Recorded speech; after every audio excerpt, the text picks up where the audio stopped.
The night of December 23rd marked one of the most intense single aerial barrages of the war, a moment designed to shock, overwhelm, and psychologically crush Ukraine at the coldest point of winter. Russia launched a combined assault of dozens of cruise and ballistic missiles alongside hundreds of long-range attack drones, saturating Ukrainian airspace for hours. Air raid sirens wailed from Kyiv to Lviv, not in short bursts, but continuously creating the impression of an unending storm. The intent was unmistakable: to plunge major cities into darkness, fracture civilian morale, and demonstrate that Moscow still possessed the power to escalate at will. This was not a random act of violence. According to Western military analysts, the strike reflected a calculated escalation aimed at energy infrastructure rather than purely military targets. Substations, transmission nodes, and backup power facilities were prioritized, following a pattern Russia has refined since the previous winters of the war. By striking electricity and heating systems during freezing temperatures, Moscow sought to apply pressure not just on Ukraine's government, but on its population, betting that exhaustion and suffering might succeed where battlefield advances had stalled. At least several civilians were killed, and temporary blackouts affected large urban areas, underscoring the human cost of the strategy. Yet the scale of the attack also revealed Russia's own constraints. To generate such volume, strategic bombers reportedly flew from distant bases, while air defense resources were heavily concentrated along Ukraine's borders and key frontline axes. Western defense specialists have noted that saturation attacks of this magnitude are difficult to repeat frequently without straining missile stockpiles and maintenance cycles. In other words, the sheer size of the barrage hinted at desperation as much as strength, a signal sent not only to Kyiv, but also to NATO capitals watching closely. Behind the scenes, this escalation unfolded against a wider geopolitical backdrop. With Donald Trump back in the White House, Washington's posture toward the conflict had shifted toward harder scrutiny of allied burden sharing, even as intelligence cooperation with Ukraine continued. NATO governments, particularly in Eastern Europe, interpreted the December attack as further proof that Russia was willing to target civilian infrastructure on a mass scale. The strike reinforced arguments within the alliance for sustained air defense support to Ukraine, even as political debates over long-term funding intensified. The economic dimension was equally stark. Energy infrastructure attacks are not just acts of war. They are attempts to cripple productivity, disrupt logistics, and erode confidence in the state's ability to function. Each blackout ripples outward, affecting factories, rail systems, hospitals, and digital networks. Analysts in Europe have emphasized that such strikes are designed to impose cumulative economic damage rather than immediate military gain, slowly raising the cost of resistance. And yet, as missiles and drones crossed Ukrainian skies, another reality was taking shape. While Russia focused enormous resources on attacking Ukraine's energy grid, it left vast stretches of its own territory comparatively exposed. Air defense systems were busy tracking incoming targets, command centers were locked into a defensive mindset, and attention was fixed outward. This imbalance, according to several Western security experts, created a fleeting but critical window of vulnerability. The crucial question hanging over that night was not only how much damage Ukraine would absorb, but whether this massive show of force had opened the door to consequences Moscow had not anticipated, consequences that would soon unfold far beyond the front lines. As Russian missiles were still airborne and air defense crews across Ukraine worked under relentless pressure, the strategic balance quietly began to tilt in the opposite direction. While Moscow's attention was fixed on breaking Ukraine's power grid, Ukrainian planners were executing a response that did not mirror the attack, but exploited it. This was not retaliation driven by emotion. It was retaliation driven by timing.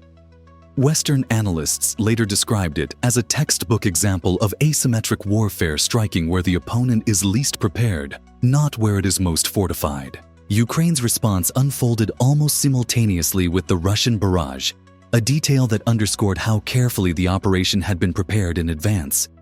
Intelligence assessments from Western sources suggest that Ukrainian planners anticipated a large-scale winter strike and deliberately held assets in reserve, waiting for Russian air defenses to be fully engaged. Once radar systems, interceptor missiles, and command units were absorbed by the incoming wave, Ukraine launched long-range drones toward targets deep inside Russian territory. These platforms were not meant to overwhelm defenses with volume, but to slip through gaps created by distraction and overcommitment. The choice of targets revealed a strategic shift. Rather than focusing solely on frontline military installations, Ukraine aimed at Russia's industrial and economic backbone. Energy terminals, petrochemical facilities, and logistical hubs became priorities, reflecting a broader understanding that Russia's war effort depends as much on factories and export revenues as on troops at the front. Western military experts have increasingly emphasized this point. Modern conflicts are sustained by supply chains, not just battalions. Disrupt the flow of fuel, materials, and money, and the battlefield consequences follow with a delay, but with lasting effect. This approach also carried a clear message for NATO audiences. Ukraine was demonstrating that it could act as a strategic actor, not merely a defensive one.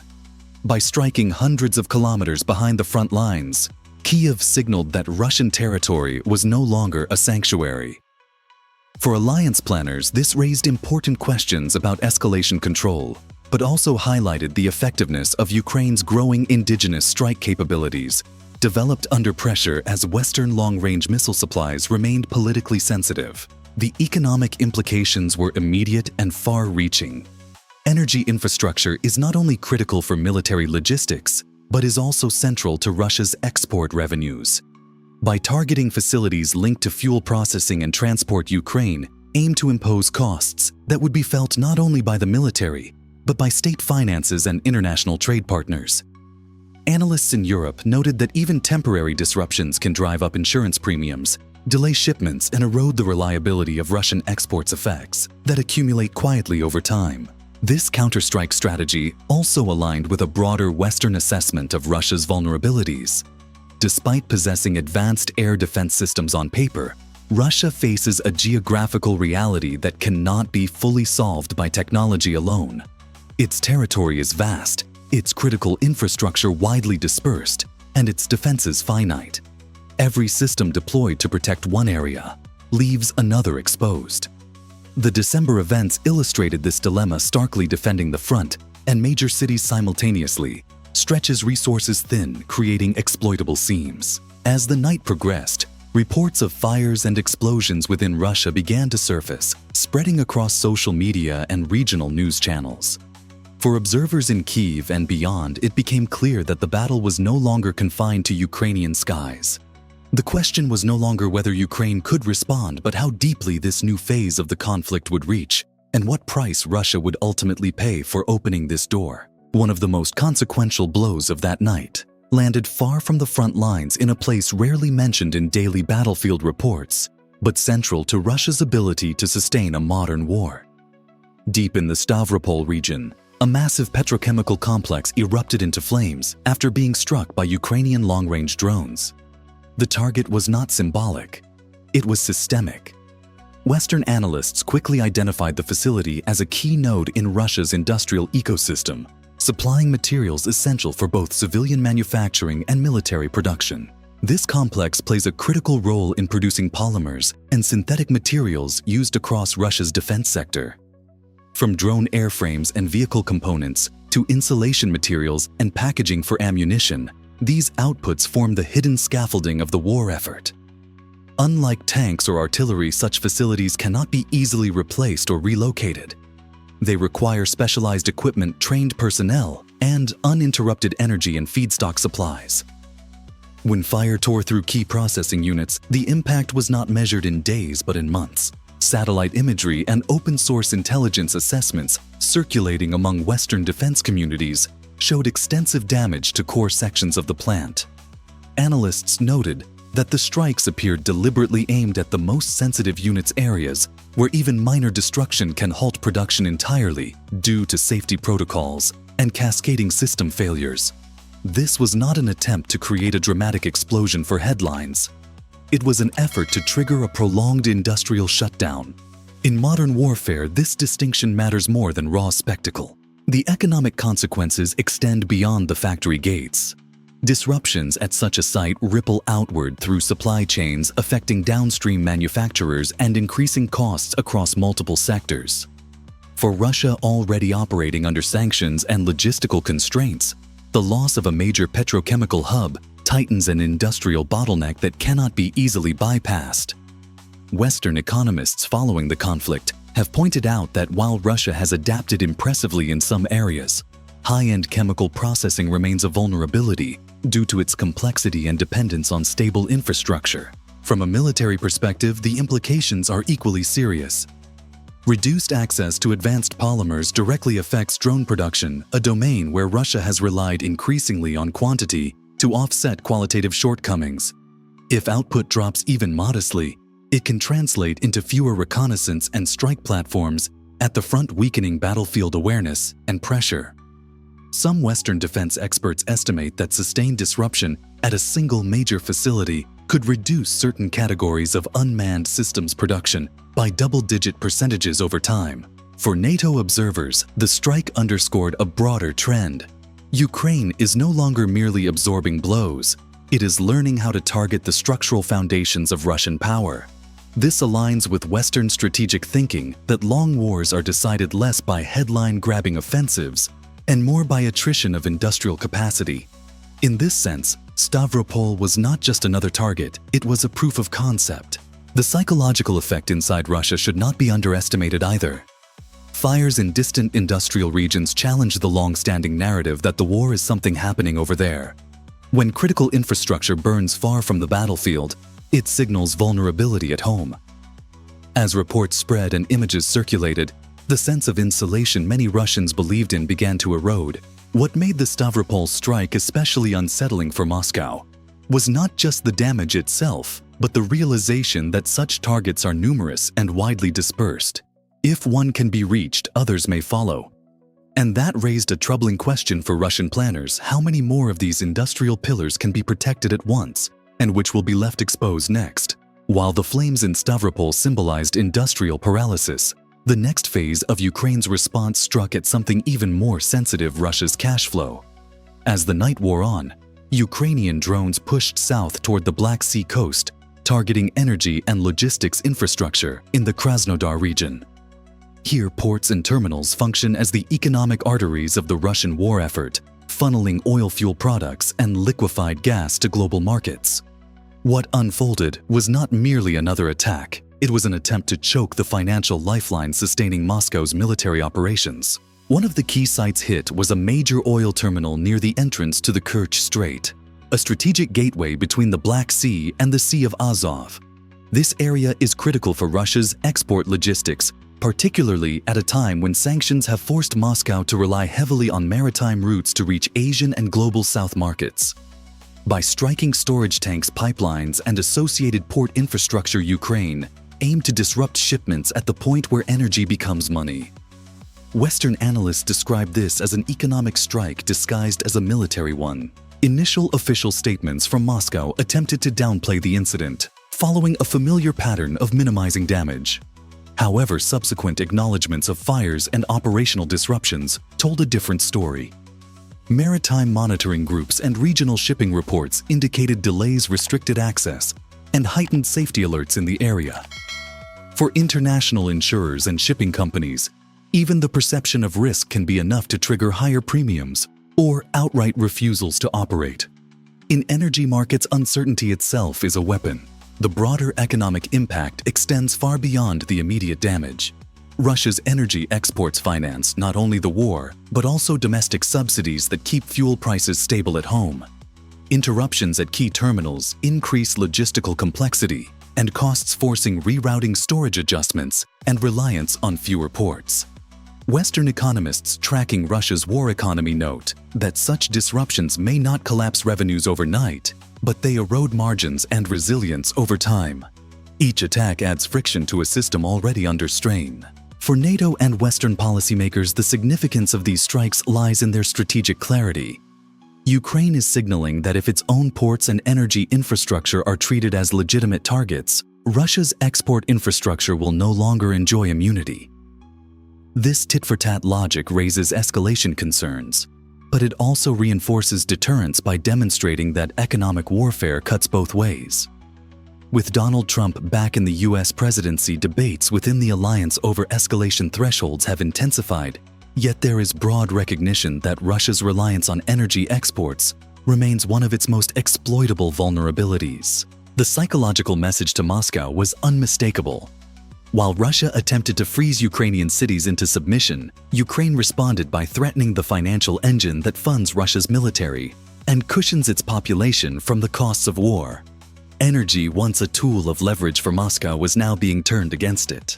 As images of burning tanks and disrupted port operations spread, the question shifted from whether Russia could continue exporting energy to how much risk international partners were willing to tolerate in doing business under fire. And that uncertainty set the stage for a deeper escalation, one rooted not just in missiles and drones, but in the fragile balance between war markets and political will. The logic behind Ukraine's expanding target set did not emerge overnight. It was forged through a series of escalatory steps that steadily redefined the rules of engagement in the Black Sea and beyond. In the weeks leading up to the December barrage, Russian strikes increasingly blurred the line between military pressure and outright coercion of international trade. Civilian ports, merchant vessels, and logistics nodes became instruments of intimidation, signaling that Moscow was prepared to weaponize maritime insecurity to achieve its aims. For Kyiv, this crossed a strategic threshold. Earlier attacks on commercial shipping near Ukrainian ports sent shockwaves through regional trade networks. Even when damage was limited, the effect on insurance markets and shipping schedules was immediate. Western analysts noted that Russia's intent appeared less about destroying individual ships and more about raising the cost of doing business with Ukraine to prohibitive levels. Grain corridors, humanitarian deliveries, and commercial imports all came under threat, amplifying economic pressure on Kyiv and its partners. Ukraine's response was framed internally as symmetric retaliation. The doctrine was simple: if Russia treats civilian maritime trade as a battlefield, then Russia's own trade routes become legitimate targets. This approach reflected a broader Western understanding of deterrence, one that seeks to impose proportional but strategically painful costs. By targeting Russian export infrastructure rather than civilian populations, Ukraine aimed to stay within the bounds of international legitimacy while still delivering a forceful message. From a NATO perspective, this escalation carried complex implications. On one hand, alliance members are deeply invested in protecting freedom of navigation and preventing the Black Sea from becoming an uncontrolled war zone. On the other, there is recognition that unchecked Russian coercion of trade would set a dangerous precedent far beyond Ukraine. Western naval strategists have argued that Ukraine's actions, while risky, highlight the need for clearer red lines and stronger maritime security frameworks in contested regions. The political context in Washington added another layer of uncertainty. With President Donald Trump emphasizing transactional diplomacy and burden-sharing, European allies have faced increased pressure to articulate their own stakes in the conflict. Attacks on international shipping resonate deeply in European capitals, where trade flows and energy security are central concerns.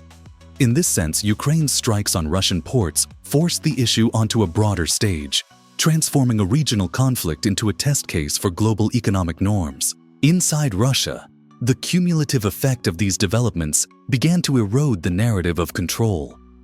As reports emerged of disruptions, delays, and heightened security across multiple regions, it became harder to portray the war as distant or manageable. Western intelligence assessments suggested growing anxiety among regional officials and business elites, particularly those tied to export-dependent industries. The realization that economic hubs were no longer insulated from retaliation introduced a new layer of pressure on Moscow's decision-making. What made this phase especially volatile was its open-ended nature. Unlike frontline battles with identifiable gains and losses, economic warfare unfolds gradually, often invisibly. Each strike compounds uncertainty, inviting countermeasures and recalculation. As December drew to a close, observers were left with a critical question. Had Russia's attempts to dominate the Black Sea inadvertently transformed it into a theater where its own vulnerabilities were now on full display? By the final days of December, The cumulative impact of these strikes was impossible to ignore, not only for military planners, but for Russian society itself. What began as a campaign framed around distant battlefields had expanded into a nationwide stress test of security logistics and confidence. Reports of sabotage fires and targeted attacks appeared across regions far removed from the front lines, reinforcing a growing realization that Russia's vast geography was no longer a shield but a liability. Incidents inside major urban centers amplified this sense of vulnerability.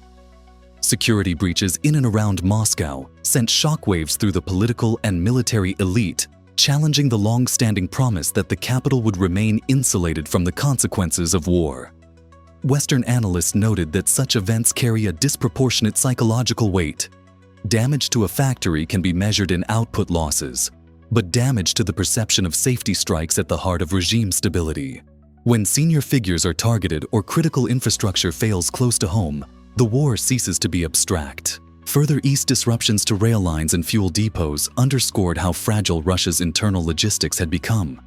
Railways are the backbone of Russia's military supply system, moving ammunition, fuel, and equipment across enormous distances. Even limited interference can create cascading delays, forcing rerouting and reducing tempo at the front. Western logistics experts have emphasized that in prolonged conflicts, such disruptions often matter more than headline battlefield losses. They drain efficiency quietly, relentlessly. The economic fallout of these combined pressures began to surface in civilian life. Fuel shortages, price volatility, and localized supply gaps strained public patience, particularly in regions dependent on stable energy distribution. For a country that prides itself on being an energy superpower, these shortages cut deeply into the social contract between state and citizen. Analysts at European think tanks have pointed out that maintaining domestic stability during wartime requires not just propaganda, but reliable access to basic goods. When that access falters, cracks widen. From a NATO and Western strategic perspective, the lesson was stark. Russia's integrated air defense network, impressive on paper, cannot provide comprehensive coverage across such a sprawling territory while simultaneously protecting frontline forces, major cities, and industrial hubs. This too many targets, too few shields dilemma has become one of Moscow's defining weaknesses. Each redeployment to cover a new threat leaves another area exposed, creating a cycle of reactive defense. As peace discussions flickered in diplomatic backchannels, these vulnerabilities altered the negotiating landscape. Western observers noted that bargaining power is shaped not only by battlefield positions, but by economic endurance and internal cohesion.